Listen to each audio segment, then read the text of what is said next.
කොහොමද ඔයගොල්ලන්ට ඔන්න ඉතින් thumbnail එකේ දැක්කා වගේම අද අපි දෙන්න ලෑස්ති වෙන්නේ ඕගොල්ලෝ එක්ක අපි හදුව බර්ගර්ස් රෙසිපි එකක් ෂෙයා කරගන්න. ඒකට ඕන කලමනා ටික තමයි මම මේ වීඩියෝ එකේ පෙන්නන්නේ.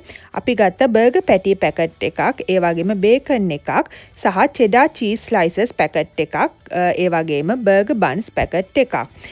බර්ගර්ස් එකත් එක්ක යන්න අපි ෆ්‍රෙන්ච් ෆ්‍රයිස් පැකට් එකකුත් අරගෙන ආවා. මුලින්ම කරන්න ඕනේ පෑන් එකක් පොඩ්ඩක් රත් වෙද්දී ඒකට බටර් චුට්ටක් දාලා බටර් රන්වන් පැහැවෙද්දී අර බර්ගර් පැටි එක හොඳට ෆ්‍රයි කරගන්න ඕන.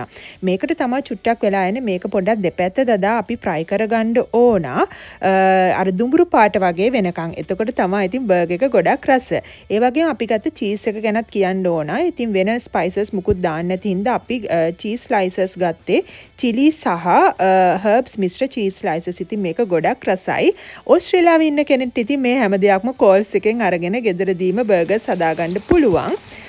ෆ්‍රයි වෙච්ච බර්ගර් පැටි එක උඩට අපි චීස් ස්ලයිසස් තියලා අර ඒක මෙල්ට් වගේ වෙද්දී ඊට පස්සේ ඒක අයින් කරලා ඒක ඒ පෑන් එකටම අපි බේකන් චුට්ටක් දාලා ෆ්‍රයි කරගත්තා. ඊට පස්සේ මේ බර්ගර් බන් එකේ පහළ කොටසට බර්ගර් පැටි එකයි චීස් ස්ලයිස් එකයි බේකනුයි තියලා ඊට පස්සේ මම මෙතන වීඩියෝ කළේ නෑ. මම ලූණු චුට්ටකුයි තක්කාලි පෙති කිහිපයකුයි තියලා තවත් රහ වෙන්න තක්කාලි සෝස් චුට්ටකුත් මේක උඩට දාගත්තා.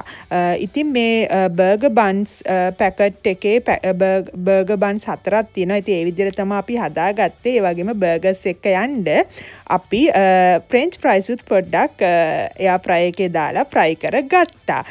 ඉතින් මේ විදිහට තමයි අපි බර්ගර්ස් 4ක් හදාගත්තේ. අපි දෙන්නට මේක හොඳටම ඇති.